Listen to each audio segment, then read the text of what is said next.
చిత్రం గురించి నా అభిప్రాయాన్ని మీతో చెప్పాలనే ఉద్దేశంతో మీ ముందుకు వచ్చాను. ఓజీ చిత్రం రిలీజ్ అయ్యి 24 గంటలైంది.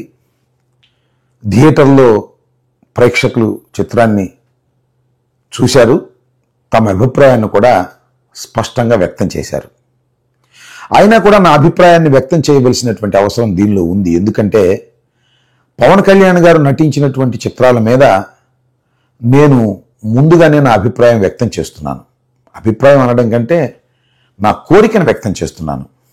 ముఖ్యంగా హరిహర వీరమల్లు, ఓజీ ఈ 2 చిత్రాలు కూడా చాలా అద్భుతంగా ఆడాలని, మంచి పేరు పవన్ కళ్యాణ్ గారికి తీసుకురావాలని, దానితో పాటు నిర్మాతలకు మంచి కనక వర్షం కురిపించాలని నేను అభిప్రాయపడ్డాను. ఈ అభిప్రాయాన్ని నేను ట్విట్టర్ ద్వారాను, నా యూట్యూబ్ ద్వారాను వ్యక్తం చేయడంతో చాలామంది దీన్ని ఏదో హాస్యాస్పదంగా నేను మాట్లాడుతున్నానని చాలామంది అనుకున్నారు. అది తప్పు అభిప్రాయం అని నేను ఈ సందర్భంగా మనవి చేస్తున్నాను. కోర్స్ పవన్ కళ్యాణ్ గారు మా రాజకీయ ప్రత్యర్థి. మా రాజకీయ ప్రత్యర్థి అయినంత మాత్రాన ఆయన ప్రధానమైనటువంటి వృత్తి ఇంతకుముందు సినిమాలు, హీరోగా యాక్ట్ చేయటం. సరే, కోర్స్ ఇప్పుడు రాజకీయాల్లోకి వచ్చారు, ఉప ముఖ్యమంత్రి అయ్యారు, అది వేరే అంశం. ఆయన ప్రధాన వృత్తి మీద దెబ్బ తగలాలని, ఆ వృత్తిలో ఆయన విజయం సాధించకూడదని కోరుకోవడం సమంజసం కాదనేది నా అభిప్రాయం. వారు నటించినటువంటి చిత్రాలు బ్రహ్మాండంగా ఆడాలని మా రాజకీయ ప్రత్యర్థి అయినా మేము కోరుకోవాలి అనేది నా ఫిలాసఫీ. దీన్ని కొంతమంది వ్యతిరేకించవచ్చు. సరే, రాజకీయ ప్రత్యర్థి కాబట్టి అతనికి ఏమీ మంచి జరగకూడదు, ఎవరికైనా రాజకీయ ప్రత్యర్థులకి మంచి జరగకూడదు అని అనుకోవడం సరైనటువంటి అభిప్రాయం కాదనేది నా ఉద్దేశం. ఇవాళ ఓజీ రిలీజ్ అయింది, కానీ దురదృష్టం ఏంటంటే నేను ఏదైతే కోరుకున్నానో ఆ రకంగా ఓజీ ప్రజాదరణ పొందలేకపోయింది. కేవలం అభిమానులకి కొద్దిగా రుచించిన న్యూట్రల్ ప్రేక్షకులకు ఈ చిత్రం అంత బాగోలేదు అనేటువంటి అభిప్రాయం థియేటర్లో చాలా స్పష్టంగా వ్యక్తీకరిస్తున్నారు. అంటే ఈ సినిమా అనుకున్నంత స్థాయిలో విజయం సాధించలేకపోయిందనేది నిర్మోహమాటంగా చెప్పదలుచుకున్నాను. సరే, ఇలా చెప్పగానే రేపు పొద్దున్నే జన సైనికులు కానీ, పవన్ కళ్యాణ్ గారి వీరాభిమానులు కానీ నేనేదో రాజకీయ కక్షతో ఈ మాట చెప్పానని వారు అంటారు. అంతం వారి మూర్ఖత్వానికి సంబంధించినటువంటి అంశం తప్ప మరొకటి కాదు.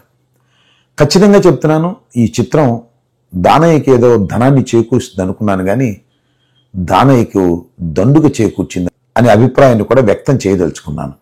ఎందుకంటే నిజంగా ఈ చిత్రం విజయవంతం కానప్పుడు ఏ చిత్రమైనా నిర్మాతలు ఎంత బాధపడతారో నేను ప్రత్యేకంగా చెప్పవలసిన అవసరం లేదు.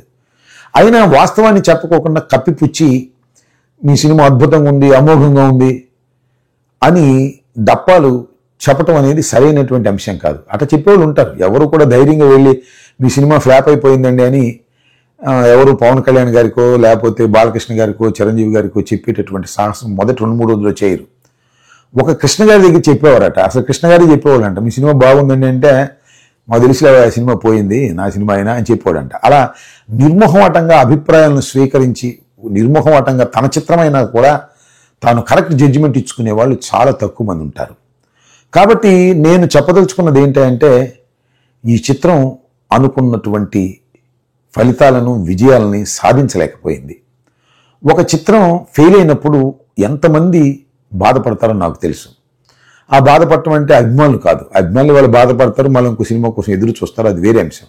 కానీ దానిలో పనిచేసినటువంటి చిన్న వర్కర్ దగ్గర నుంచి పెద్దవాళ్ళ వరకు కూడా ఆ చిత్రం మీద ఆధారపడి ఉండేవారు, చిత్రసీమలో ఉండే కార్మికులు ఎంతగా శ్రమించి చిత్రాన్ని తీస్తారు. ఏ చిత్రమైనా అది ఫెయిల్ అయినప్పుడు వారు బాధపడతారు. కాబట్టి ఈ చిత్రం ఫెయిల్ అయిందని నా అభిప్రాయం. సరే, దీని మీద